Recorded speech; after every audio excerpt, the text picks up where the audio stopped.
colored photographs of the community. And I'm just wondering what you think about when you look at these old memories.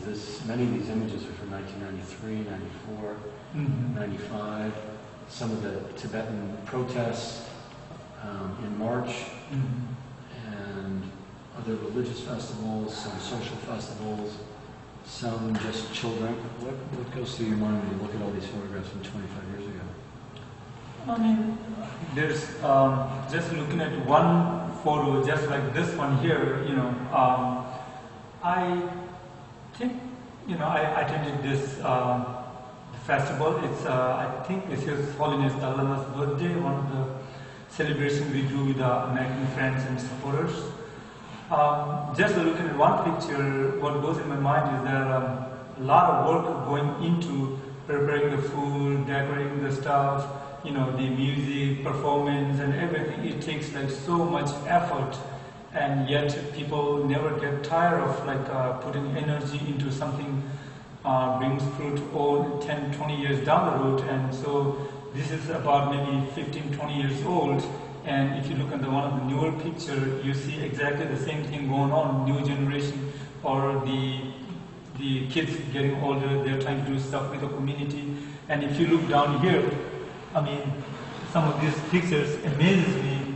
See right here, like big kids working so hard to draw and whatever they're doing. And nowadays it's very hard to convince kids to do even one little chore at the community center. So I'm looking at these pictures, and if you look over here, this is also showing kids how cooperative they are. And young kids, they're a little bit kind of spoiled right now.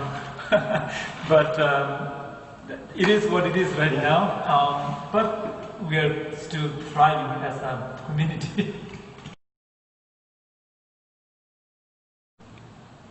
Maybe you can tell us about all the jobs you've had. So you started out working as a busboy, which some people might think is fairly simple, but you have to learn how to do that. Oh yeah, absolutely. The busboy job is not that simple as it seems, actually. What happened was I went on a first day and I picked up the glass of water, and the manager pulled me over and said, "Hey, pick up the glass from the right side." I'm like, "Oh wow, okay."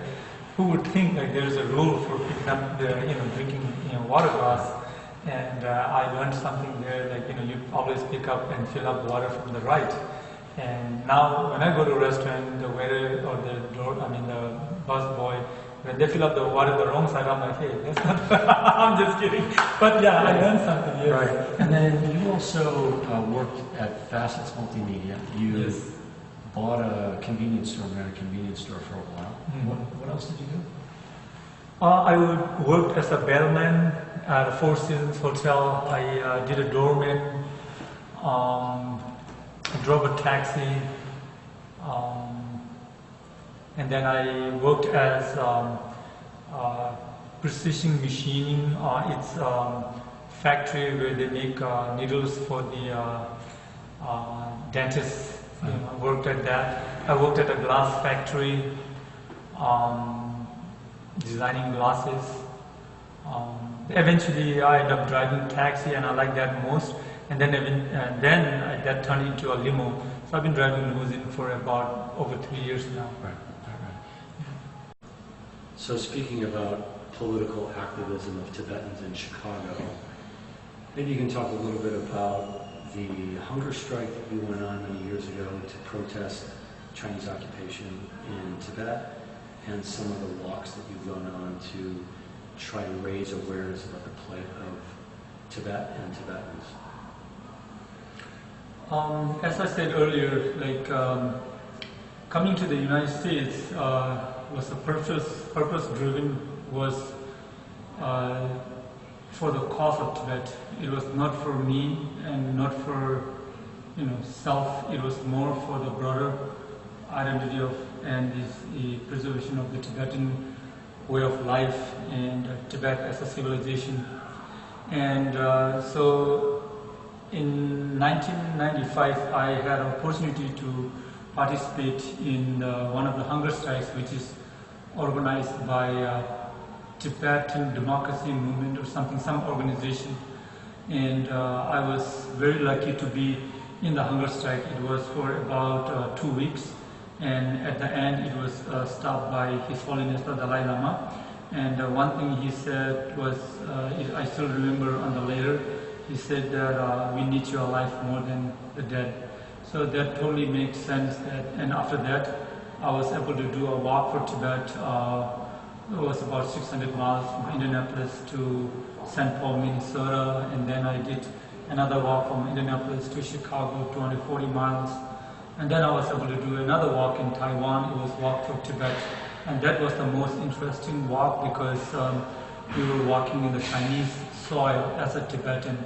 And it was very fulfilling in the sense that we are Tibetan and we are doing our activism job in front of Chinese or the China in Taiwan. And that was very interesting. The support I saw from the Chinese people for the Tibetan cause was very tremendous. It was amazing that there's no way, we could hate the Chinese, because it shows that the Chinese people are innocent and they are kind of deceived by the Chinese regime also. So that was a very positive moment for me participating in that walk.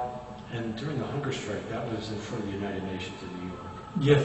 And do you remember lots of people coming by, offering support? Yeah, we had a lot of people come by.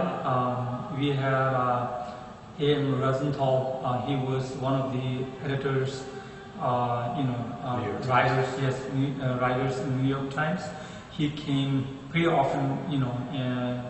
Pretty often he came and he gave us encouragements, and he even wrote about the walks in the New York Times few times. And then we had Richard Gere came to meet us a couple of times, and he encouraged us and appreciate our work, and then we had also the secretary of the Boutros Ghali, who was the president of the United Nations at that time, and they promised a lot of things, a lot of changes, which I still have not seen after 20 years. So that's the reality of the politics. Yeah.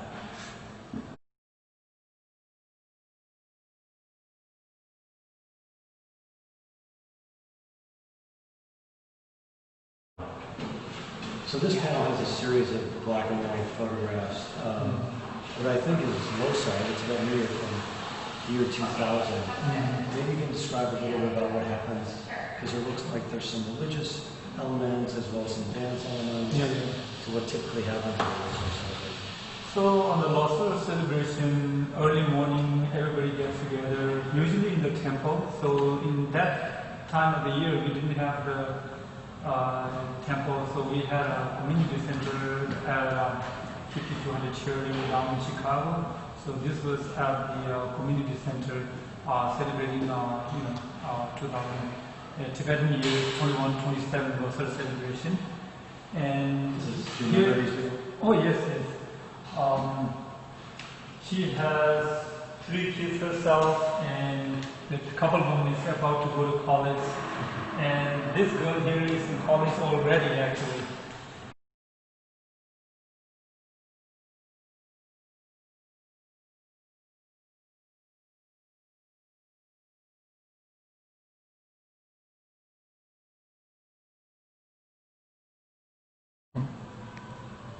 So as we said, the exhibit is called Tibetans in Chicago, A Story of Resilience and Success.